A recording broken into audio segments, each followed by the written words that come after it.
नमस्कार जय जगन्नाथ। तो आज आम जाना कोल्ड ड्रिंक्स आमर कौन कौन क्षति करें। तो आज युवपीढ़ी अत्यंत कोल्ड ड्रिंक्स प्रिय होगा हेतु यह आम शरीर पर भीषण क्षति करें। तो विशेषज्ञों मतरे कोल्ड ड्रिंक्स आमको डायबिटीज, ब्लड प्रेशर और हृदजनित रोग होबार आशंका रही। तो गैस थिबा कोल्ड ड्रिंक्स आमको टाइप 2 डायबिटीज होता है। यह सहित ब्लड प्रेशर बढ़िबार आशंका रही। तो कोल्ड ड्रिंक्स कैलोरी शरीर ओजन को बढ़ाई थाए। तो विशेषकर यह वयस्क व्यक्ति अधिक प्रभावित करे।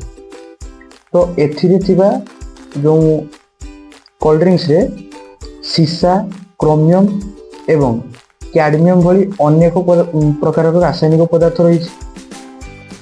तो यह आम शरीर को बहुत क्षति करिଥାଏ।